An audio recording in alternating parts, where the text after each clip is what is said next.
Hi, have you recently been thrust into running a virtual team?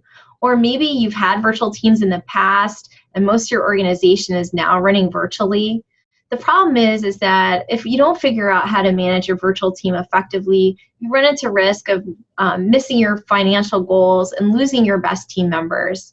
But don't worry, you're not alone. Most of us didn't go to school to run virtual teams, but some of us have been doing it a while. My name is Nina Segura. I'm the founder and CEO of Metaspire, and I'm the creator of Super Virtual Teams. And I'm here to share with you the 3 keys that I learned based on my 17 years at American Express leading global programs and having a virtual company of my own since 2005. I'm here to share with you 3 keys to having a super virtual team so that you can run efficiently and effectively like never before. Ready for the 3 keys?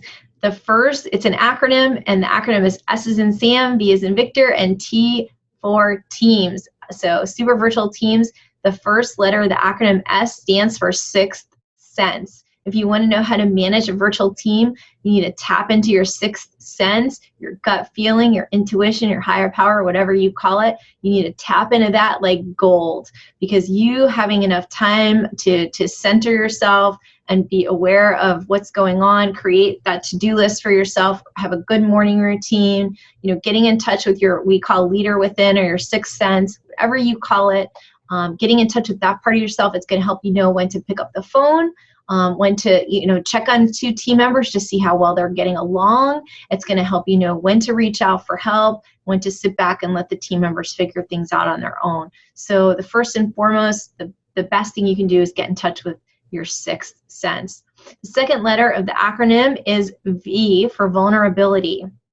You, as the leader of your team, it's your responsibility to be appropriately vulnerable. When you create trust in the team. And then when you support them creating vulnerability and sharing vulnerable things with each other, that's how you build a team that you don't have to babysit, and they become more cohesive.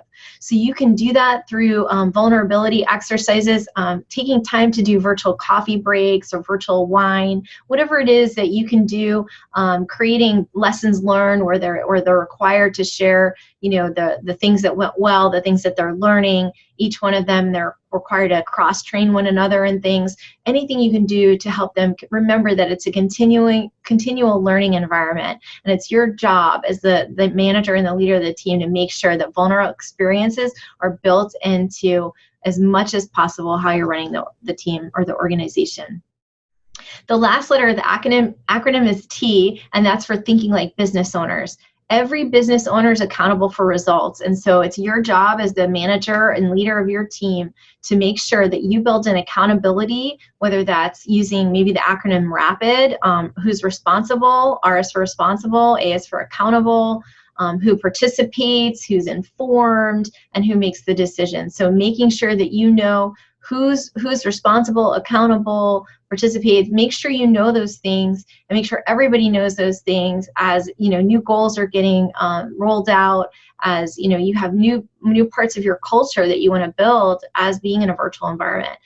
This is where systems and tools come in to make sure that you're tracking appropriately. And we're not going to go into those today because those things you can learn.